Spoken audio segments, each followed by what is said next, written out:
দেখো আমি রান্না করতে চলে এসেছি, আজকে খুব তাড়াতাড়ি রান্না বসিয়ে দিয়েছি 10টার মধ্যেই। তো চলো আজকে আমি কী কী রান্না করছি তোমাদের সাথে শেয়ার করবো।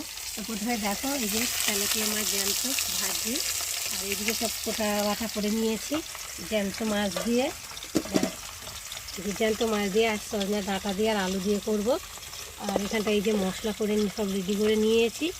আর এই যে চিংড়ি মাছ রয়েছে, এই যে মোচা দিয়ে হবে। আর মোচার জন্য ছোটো ছোটো করে আলু কেটে নিয়েছি, আর মোচাটাকে সেদ্ধও করে নিয়েছি, আগে সেদ্ধ করে জলটা ফেলে দিয়েছি, কেন কাঁচকলার মাথা তো যদি তেতো লাগে ওই জন্যে। আর অনেকক্ষণ ধরে হলুদ নুন দিয়ে ভিজিয়ে রেখেছিলাম। আর এখানটায় রয়েছে এই দেখো পুঁই বিটুলি, আলু বেগুন চিংড়ি মাছ দিয়ে পুঁই বিটুলি হবে। চিংড়ি মাছ নুন হলুদ মাখিয়ে রেখে দিয়েছি।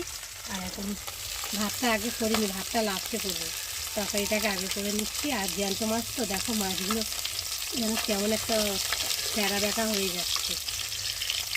তোমরা জানো যে জ্যান্ত মাছ হলেই গুটিয়ে যায়, আর কেমন একটা হয়ে যায় জ্যান্ত মাছ ভাজার সময় না, দেখতে বেশ কেমন একটা ধরনের হয়ে যায় দেখতে পাচ্ছি।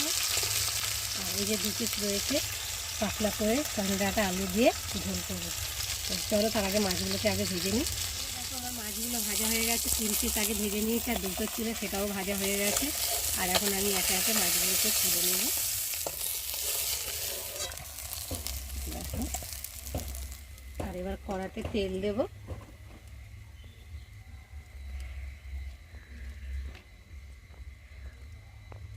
ফোড়নে দেবো জিরে, গোটা জিরে। জিরেটা একটু ভালো করে ভেজে নেব।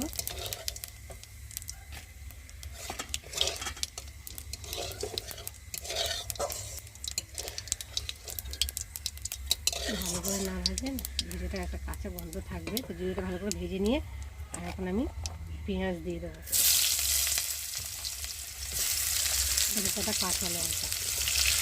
খুব পাতলা করেই ঝোলটা করবো, কেননা বিষ ছাড়া খাবো না, শরীরটা ভালো না তো, তার জন্য।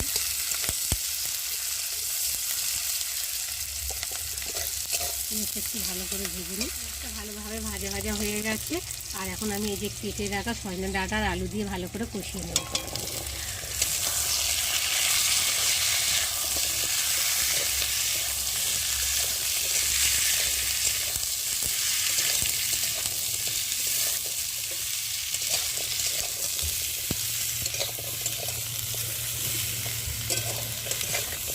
তাহলে একটু ভালো করে কষিয়ে নিই, একটু ভাজা ভাজা মতো হয়ে গেছে আলু কাটাটা।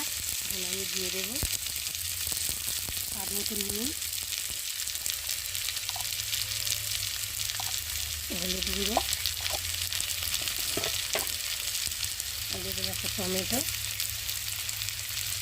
জিরে বাটা, আদা বাটা দিয়ে মশলাটা ভালো করে কষিয়ে নেব।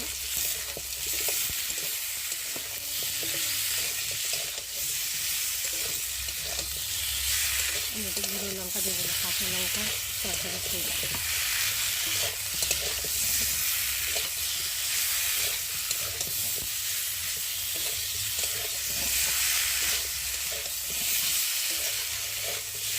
বন্ধুরা যত পাঠাবে সবজিটা বা মশলাটা তত তাড়াতাড়ি টেস্ট হয় খেতে।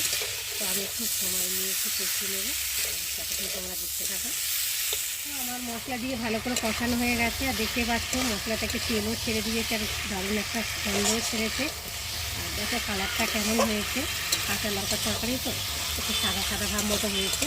তো যাই হোক আমি এখন ভালো করে কষিয়ে নিয়েছি। আর এখন আমি ঘরে কটা মটরশুঁটি ছিল, সেই মটরশুঁটি কটা দিয়ে দিলাম।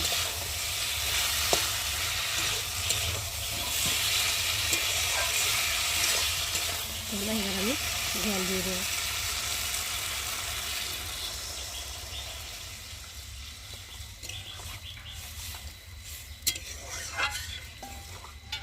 ভালো করে নেড়ে নিই,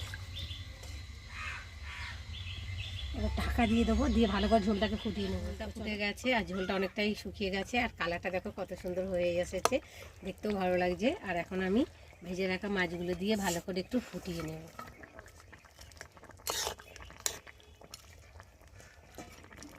খুব একটা বেশি করলাম না, মানে একবেলা তরকারি তো ওই জন্যে, রাতে রুটি খাওয়া হয় সবজি দিয়ে। আর এবার আমি উপর থেকে ধনে পাতা দিয়ে দেবো।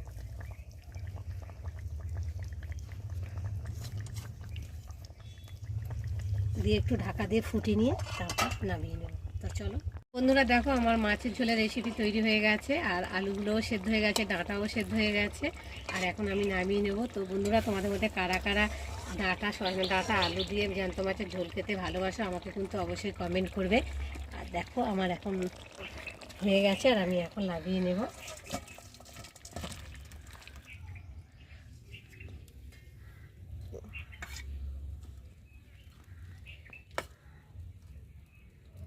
তো চলো আবার দেখা হবে।